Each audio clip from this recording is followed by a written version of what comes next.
A boa notícia que eu posso falar com relação à anistia é que os deputados e os senadores têm muita propensão a aprovar isso. Muitos até do Senado que não se manifestaram, estavam acuados porque tinham casos no STF. Os Estados Unidos estão de olho, incomodados e vão reagir de alguma forma. Mas foi como eu disse, né? Isso é a cavalaria americana. Isso vem de auxílio ao Brasil, né? Às forças libertadoras do Brasil.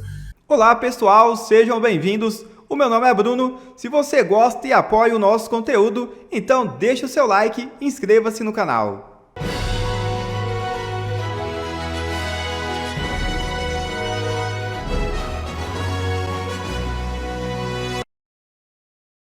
Tarcísio de Freitas volta a Brasília para articular pauta da anistia. Governador de São Paulo embarca nesta segunda-feira. O governador de São Paulo, Tarcísio de Freitas, retornará a Brasília nesta segunda para fazer novas articulações políticas pela votação do projeto de anistia ao ex-presidente Jair Bolsonaro. Bolsonaro foi condenado pela primeira turma do Supremo Tribunal Federal a 27 anos e 3 meses de prisão em regime inicialmente fechado. Bolsonaro e os demais estão sendo vítimas de uma sentença injusta e penas desproporcionais, disse o governador de São Paulo, cotado para substituir Bolsonaro nas urnas na eleição do ano que vem, após a condenação. O Centrão pretende aumentar a pressão no Congresso para aprovar uma versão intermediária do projeto de anistia em gesto a Bolsonaro. Em contrapartida, o grupo de partidos espera que o ex-presidente escolha até o fim do ano o nome de Tarcísio como seu substituto nas urnas do ano que vem. Uma anistia ampla para executores e planejadores do suposto golpe enfrenta resistência no Supremo Tribunal Federal e no próprio Congresso. Pelo clima que o senhor encontra na Câmara, o que a gente deve ter pela frente? Assim, aguardando, como disse o Hélio, um dia a anulação de toda essa fajutice que pode demorar? Pode demorar. Quais são as possibilidades de haver um projeto de lei da anistia? E já me antecipando, se me permite, sendo aprovado um projeto desse e sendo considerado inconstitucional de forma totalmente criminosa, posso dizer, pelo STF, contrária à Constituição, o que a gente pode ter daqui para frente, deputado? Desculpa, a pergunta é um pouco complicada, mas e aí? Muito bem. Olha, a boa notícia que eu posso falar com relação à anistia é que os deputados e os senadores têm muita propensão a aprovar isso. Muitos até do Senado que não se manifestaram, estavam acuados porque tinham casos no STF e então por isso não se manifestaram positivamente com relação à anistia ainda, se consideraram indecisos. Mas a gente sabe que o número já é majoritário. Então, do ponto de vista do parlamentar individual, isso inclui Senado e Câmara, eu acredito que a gente tem uma boa chance de fazer passar a anistia. Aonde que eu vejo o grande problema? Chama-se liderança política do Centrão, liderança dos partidos do Centrão. Essas lideranças é que negociam esses grandes repasses do Poder Executivo, de 3 bilhões em emendas, e dá muito poder aos deputados, aos partidos, para eleger esses deputados e senadores numa próxima pleito eleitoral. E é exatamente isso que eles estão aí jogando com isso.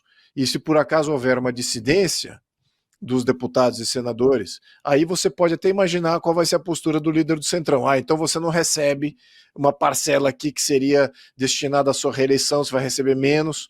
Então você já tem todo tipo de cooptação no nível partidário, através das lideranças do Centrão.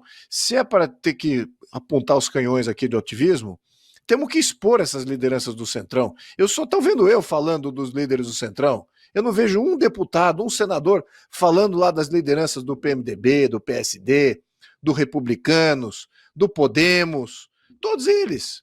Cadê? Como é que eles não se tornam? O que eles estão negociando? Eles precisam trazer isso à tona, porque a população requer isso, a população requer essa transparência. E é exatamente isso que os deputados têm medo de se contrapor aos líderes. Veja uma outra erro de sistema político. Eu até fiz um projeto em que dizia que nenhum partido deveria receber fundo partidário, fundo eleitoral, se não tivesse total e ampla transparência nas suas seleções, nos seus acordos, na seleção de quadros, fazer prévias, que seria o normal de qualquer partido que se julga democrático. É tudo ali na faixa do acordo, dos jantares lá de Brasília e desses repasses espúrios, e só depois que o fato é consumado que você fica sabendo qual era o acordo. Então é isso que a gente precisa começar a expor. Uma mídia responsável tem que expor exatamente as lideranças do Centrão, dizer que tipo de acordos eles estão negociando, porque é exatamente com esse cacife que eles vão querer tornar o que hoje é majoritário no nível parlamentar individual, pode reverter completamente esse quadro através dessa cooptação financeira. Além, falando aqui da cooptação financeira, existe também a cooptação do próprio judiciário. Eles já fizeram esse tipo de achaque aí ao legislativo, até recompor completamente comissões, exatamente para ter o voto que eles queriam. Então, isso ocorre dos dois lados. E o que a gente tem no fulcro disso? Seria o presidente de Câmara e o presidente de Senado, que deveriam ser legítimos em função da sua defesa e soberanos na sua defesa do Legislativo. Mas não, eles são meros fantoches do Poder Executivo e do Poder Judiciário. Eles não representam o Poder Legislativo. Zero de representação legislativa. Eles estão lá exatamente porque eles agem desta maneira, contra o que seria uma agenda própria do Legislativo, contra o devido processo interno do Legislativo, de só botar a voto aquilo que foi aprovado em comissão. Nós, como eu sempre reitero esse ponto, nós temos vitórias em comissões, só que as vitórias que nós galgamos em comissões, o que é que acontece? Nada disso vai a plenário. O que vai a plenário é o que eles decidem de última hora em urgência, em projetos que vêm do governo ou de uma parcela ali dos partidos de esquerda, driblando completamente o devido processo do que para que serve uma comissão. É isso que está, esse é o poder legislativo de hoje. Então, a Ana Paula tem muita consciência disso na sua visão, porque ela vê como é que funciona o Congresso norte-americano e o poder que o Congresso norte-americano tem relativo ao brasileiro. Nós temos aqui um Congresso que se autoimplode a cada eleição. Estamos na pior legislatura, 57ª legislatura, é a pior da história do Brasil, é a mais entreguista de poder. Todo parlamento que se julga parlamento, ele galga mais força ao longo do tempo. Isso é a força da democracia representativa está toda no parlamento, no Congresso. E nós temos um Congresso que faz exatamente o oposto. Ele se demove de poder, ele se entrega, ele coloca ali como seus líderes fantoches que querem só negociar o pouco poder que o Congresso ainda tem. E os melhores pagadores é que acabam levando o pato e não é o povo brasileiro, é sempre um desses poderes mais organizados. Então, o que a gente está vivendo realmente é uma ditadura totalmente às claras para quem segue a política, está bem óbvio para quem está dentro da política, comentaristas, políticos, juristas, deputados, senadores, é um consenso absoluto. Tá? Não há quem duvide disso. Agora, existe uma parcela da população que não está envolvida na política. Então, acha que ainda tem aí o semblante de uma democracia representativa, que temos um Congresso, que temos um judiciário funcionando e que eles não estão resguardando de fato o que está na Constituição.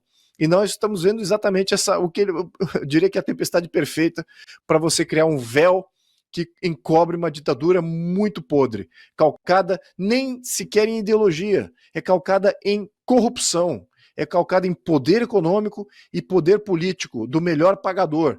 Não tem nada a ver com ideologia e desses partidos. Você vê as entranhas são muito mais sujas até do que as próprias ideologias que a gente até recrimina sistematicamente. Então nós temos que desvelar isso cada vez mais. Eu estou apontando aqui um dos maiores culpados, especificamente na questão do Congresso Nacional. São as lideranças dos partidos de centro, presidente de Câmara e presidente de Senado. A condenação de Bolsonaro também repercutiu na mídia fora do país. A gente já citou aqui o artigo da Mary O'Grady no Wall Street Journal. Ela comentou o caso, afirmou que Bolsonaro pegou 27 anos de cadeia depois de ser condenado por um Supremo parcial. Consta, então, os olhos voltados para cá, para os Estados Unidos.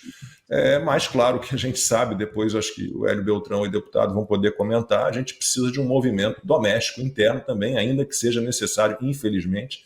Gostaríamos muito que não fosse necessário nenhuma atitude dos Estados Unidos, mas sim uma forma de reagir a tudo isso.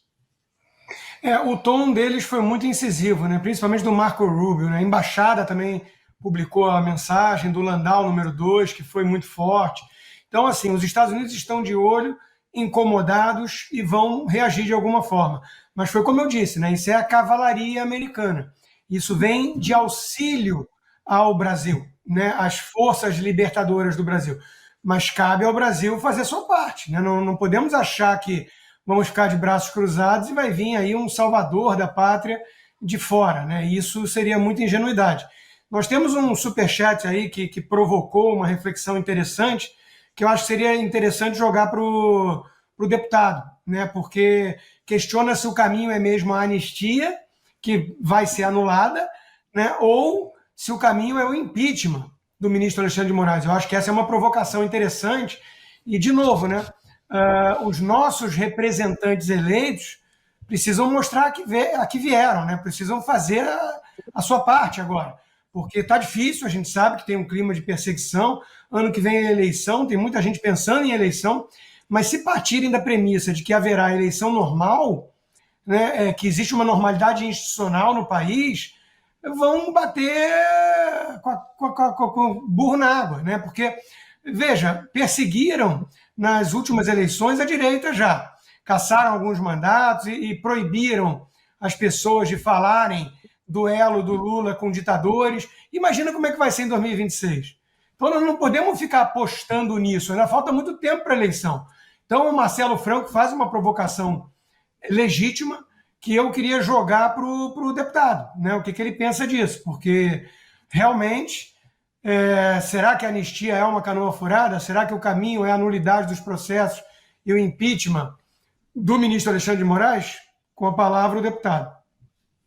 E agradecendo ao Marcelo Franco, né, que fez uma doação generosa aí, R$500. Muitíssimo obrigado, Marcelo. Deputado, por favor. Muito obrigado. Olha, eu espero que as duas coisas aconteçam. Eu não vejo exclusividade em uma e outra. Se eu tiver que optar dentro de uma agenda política de foco, o que eu diria que seria importante? Claro que o impeachment do Moraes eu acho que seria primordial. Eu acho que isso seria um sinal do Congresso, da opinião pública, que o STF está saindo fora das suas competências há muito tempo, está abusando do poder, e isso daria assim um freio necessário a todas essas ações do STF. E isso daria muito mais impacto do ponto de vista legal, em termos de Estado de Direito, como sendo um ato inédito, e também político, trazendo de volta a força para o Congresso, que a gente ainda não viu. Então, acho que é necessário, acho que a pergunta é muito feliz. Eu, obviamente, que nunca pensei em ter que colocar uma em contraposição da outra, espero que as duas coisas aconteçam, mas se eu tiver que optar, eu optaria pelo impeachment do ministro de Moraes. Acho que os abusos que estão sendo cometidos, eles estão contaminando todo o sistema judiciário. Todo o sistema judiciário, eu já denunciei isso, já há 2 anos que eu faço a denúncia, até mesmo em púlpito dentro do plenário, que vários membros do judiciário entraram em contato comigo e falaram, olha, eu quero fazer a coisa certa, mas eu estou sendo ameaçado aqui internamente dentro do poder judiciário. O que eu faço? Como é que a gente deve agir? E por isso que eu sempre faço, reitero, temos que ter uma reforma completa do poder judiciário. Nós deixamos, o Congresso foi omisso em ter deixado o poder judiciário adquirir toda essa competência, esse superpower, né, que o Congresso hoje tem. Isso não existe em nenhum lugar do mundo. Talvez, claro que existe lugar, tem lugares que até pior, claro, mas nenhum deles é referência para um povo que se denota democrático. Então é isso que a gente precisa colocar em pauta. Reforma do judiciário, impeachment do Moraes iria suscitar algo muito importante, não só de que abusadores do poder que lhe é conferido têm penalidades, mas também que o sistema que permitiu que um dos seus agentes possa abusar do poder, também tem problemas endêmicos muito profundos, e a gente precisa rever isso. Então, eu acho que essa sinalização é mais importante aqui no frigir dos ovos, considerando que a questão da anistia, nós vemos que aí tem todo um lado ideológico, né, que de fato não quer ver perder a narrativa. Eles vão fazer de tudo para não perder essa narrativa, que é a esquerda. Então a esquerda, se entrar na questão da anistia e perder, e perder para os votos na anistia, eles nem querem votar, né, porque sabem que vão perder. Então eles fazem de tudo para dissimular. Então vai ter todo tipo de cooptação até o final, o que vai só dar falsas esperanças para a população. Agora, o impeachment de um ministro que de fato não tem um apoiamento ideológico de nenhum lado político, eu acho que faria aqui uma abertura de reforma de sistema, que eu acho que é o que a gente também precisa. Então, as duas coisas são necessárias. Se eu tiver que escolher, eu escolheria o impeachment do ministro de Moraes. Não são excludentes, né? Ainda bem, não são excludentes, mas tem no meio do caminho, tem um sujeito chamado Davi Alcolumbre. Hélio, diga. Não, eu disse o seguinte, o ponto que o Luiz está colocando, de que o Congresso, e principalmente as lideranças partidárias, têm um interesse monetário muito grande, é importantíssimo, mas a eleição chegando e um clima mais para a direita também é importantíssimo. E a outra coisa que me parece que também preocupa as lideranças partidárias particularmente é a questão de que o Supremo tem o foro privilegiado para julgar essas pessoas. Então, essas lideranças estão... o Supremo está com cangote nessas lideranças. Então, para isso está sendo discutida a tal PEC, que se chama PEC da blindagem, que é para tirar a competência do Supremo Tribunal Federal para julgar congressistas, por exemplo, né? Que já deveria ter acontecido há muito tempo. Não dá para ter um poder, né, controlando o outro por meio de chantagem de, olha, vou, né, pegar você aqui porque eu que sou a corte competente para te julgar. Então existe uma chance de um acordo entre Centrão, ou boa parte do Centrão, e o PL, aí o Luiz pode me corrigir, em que o PL dá apoio, já daria talvez, ao Centrão para que se remova o foro, né, a competência do Supremo para julgar os parlamentares, e o Centrão apoia a anistia. Eu acho perfeitamente possível que isso ocorra. E se ocorrer, as lideranças apoiando, e como o Luiz diz, a chance é muito boa de que haja os votos. Então, eu acredito que há uma boa chance da anistia andar com o tempo, né? E me parece também que se o Supremo ao longo desse processo de votação, dessa tramitação, vai fazer todo tipo de pressão, o que vai irritar mais o Congresso, diferente do passado, na minha opinião. E se o Supremo declarar inconstitucional essa anistia, eu tenho esperança, talvez vocês me considerem otimista, mas eu acho que o Congresso vai revogar essa decisão do Supremo Tribunal Federal de inconstitucionalidade. Com essa escalada de tensão entre os poderes, por mais que a gente tenha uma situação anormal democrática, eu tenho a impressão de que o instinto de sobrevivência dos deputados e do Congresso vai fazer com que o Congresso tenha o upper hand nesse coisa que eles não fizeram nos últimos 5, 10 anos, tá? Desde 2019, quando começaram todas essas confusões e violações, abusos constitucionais, o Congresso nunca se impôs. E por isso a gente é tão descrente disso. Mas me parece que os fatos estão levando um pouco nessa direção. E nada como uma eleição para focar as mentes de todo mundo. Eu acho que a direita está muito mais forte que a esquerda para a próxima eleição, e isso pode levar para um caminho que é devagar. Como vocês sabem, no Brasil é tudo lento, leva um tempo e tal, mas eu acho que essa escalada pode levar o Congresso a se impor, e com isso ir diminuindo essa supremacia total do Supremo Tribunal Federal entre os poderes. Minha humilde opinião, se um projeto de anistia passa e é considerado inconstitucional pelo STF e o Congresso não reage a isso, seja, de repente, abrindo um processo de impeachment, Aí acabou o Congresso, me desculpa, mas aí não há mais Congresso Nacional. E eu aproveito aqui, o Flávio Braga mandou uma pergunta para o deputado. A pergunta é a seguinte: Príncipe, qual será a postura da Câmara com relação ao mandato do deputado Ramagem? Porque a condenação inclui a cassação do mandato dele. Olha, se for a voto, eu acho que o Ramagem não perde mandato.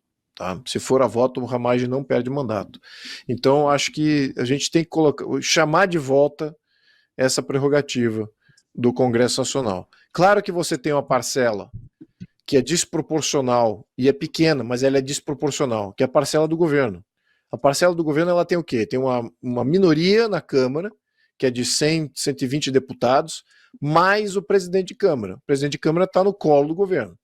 Então, você já tem aí uma composição. E por que isso tem um efeito desproporcional? Mesmo você tendo outros 400, 350, 400 deputados querendo, talvez, proteger o mandato do Ramagem nesse quesito. Porque, mais uma vez, comandam as nomeações, comandam cargos, comandam repasses, tudo isso tem um efeito.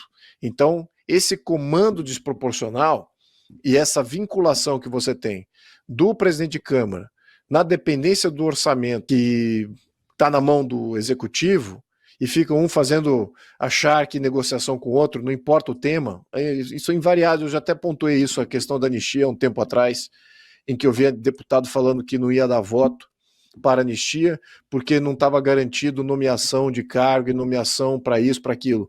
Ou seja, eles não estão nem aí com o tema. É o efeito de tomar lá da cá, o que ele recebe pelo voto. Quanto vale o voto dele, não importa a temática. Literalmente é quase que beirando a sociopatia, que em vários casos, né? E a verdade é essa. Mas, enfim, então eu acho que, se por acaso for a plenário, nós temos já, sem influência do governo, nós temos já o voto para garantir o mandato dele, na minha opinião. Agora, o que a gente sabe é que o governo, junto com o presidente de Câmara, querem fazer de tudo para, de fato, não se contraporem ao STF. E vão tentar direcionar o máximo possível de deputados aí para que a gente possa, para eles terem ainda a narrativa deles de que até mesmo o Congresso chancelou aqui a perda de mandato. Então, ou seja, é um efeito muito desgostoso de eu narrar isso, que as pessoas de fato se comportam não como parlamentares, mas como corruptos. E é isso que está acontecendo. Nós temos aí um fator corruptor, tanto do quem é corrompido, quanto de quem corrompe, que existe. E precisamos computar isso na análise política. Então, eu acho que a gente precisa entender que, na verdade, isso tem que, defendendo até vários deputados, eles sofrem essas duas pressões. Ela sofre pressão das lideranças do Centrão e ela sofre pressão de coação também do STF, ao mesmo tempo que eles têm necessidades aí de quererem se eleger com mais recursos e tem uma competição por recurso público nas suas campanhas cada vez mais crescente. Como eu falei também já desde 2019, quando começaram a aumentar lá o fundo eleitoral, eu falei, olha, esse fundo eleitoral só vai subir. Não tem como não subir num sistema político competitivo. O menor partido vai sempre querer mais recursos, o que vai pressionar todos os outros partidos a demandarem mais recursos, e o maior partido vai receber mais recursos ainda. Então isso não tem, é uma bola sem fim. E é isso que a gente está vendo. Então é um incentivo quase que natural dos deputados receberem mais recursos, e para isso eles colocam em troca qualquer voto, sobre até mesmo a perda de mandato de um colega.